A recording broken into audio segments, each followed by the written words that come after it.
Yeah, buddy, rolling like a big shot. Chevy tuned up like a NASCAR pit stop. Fresh paint job, fresh inside. Is the outside frame? Welcome back to We'll See Do It TV, where we try to figure out if we can do our own projects at home.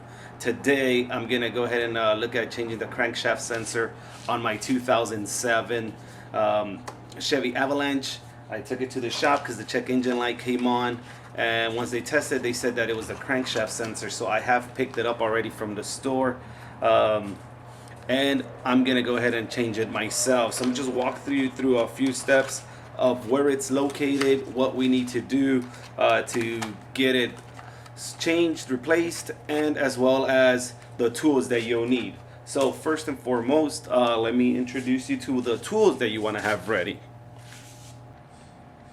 So these are the tools that you're going to need. You're going to need a ratchet, an adapter, a 10mm socket, and a 13. This one, the 10, is going to be to remove the actual sensor. Okay, but first you have to remove 2 bolts for the starter and to remove the starter. Okay, the project should only take about 20 minutes. All right, so this is my Avi.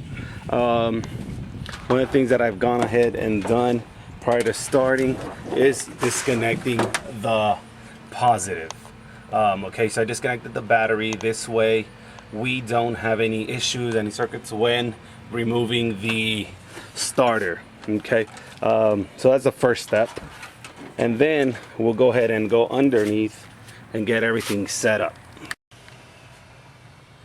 Alright, so we are under the truck now, on the right side of the engine. You'll see attached to the transmission here is the starter. Okay, so it's literally next to the right front wheel. The 2 things that you're gonna want to do is first of all, get comfortable under here. Then these are the 2 bolts, that you'll be removing. Okay, you have 1 and 2. That's the ones that you're going to be using the 13mm socket for. I use the adapter because or else you end up having a tap everywhere. Okay, so it's fairly simple. I'll try to do this with one hand as we do this. So okay,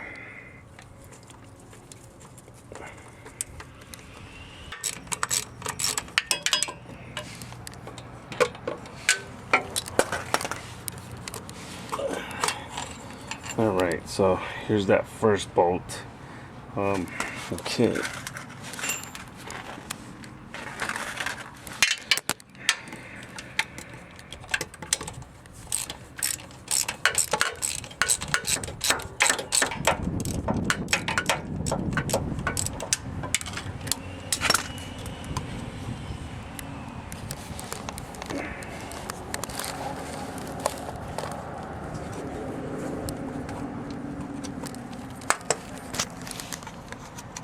just gotta move it around a little here.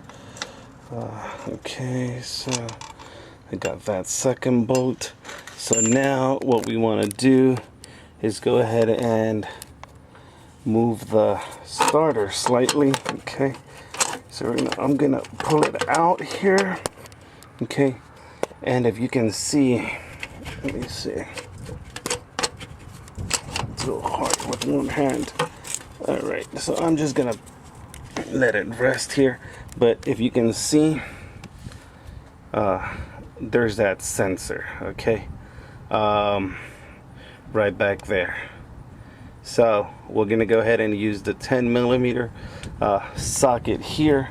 I'm gonna see about reaching back there. First, what we want to do is go ahead and unplug it. Okay, if you can see my hand back here, just gonna go ahead and pull a little tab there, and there we go, it's unplugged. So once we've unplugged that, then we go in with the 10.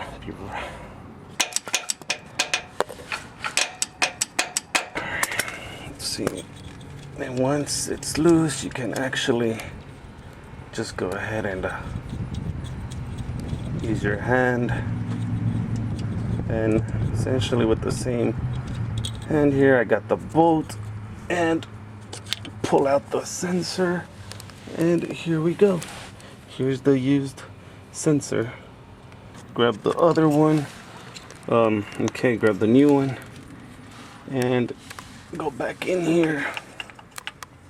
Okay, you can see. There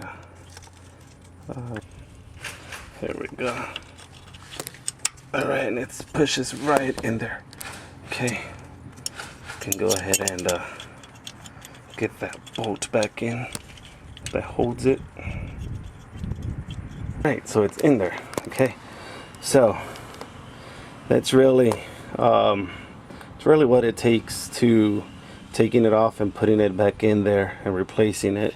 Now let's tighten it up, and the fun part is putting this starter back in. Just grab this cable.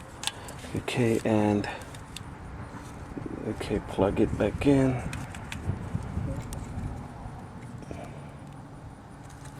Alright, I heard the click. Now we're gonna go ahead and take the starter and put it back in there. Okay.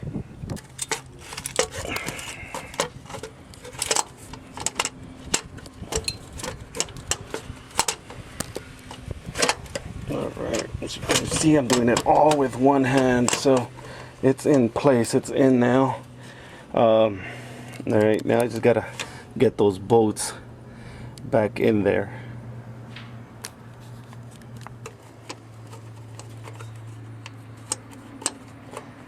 I don't know if this will be easy with one hand, but let me get it at least fixed in here. As you saw, it's already in place. Okay. So it's in place. You gotta wiggle it, you know, a little, so that these screws can, so that these bolts here can get in place. Once you move it a little, it's slightly easier to just tighten them up.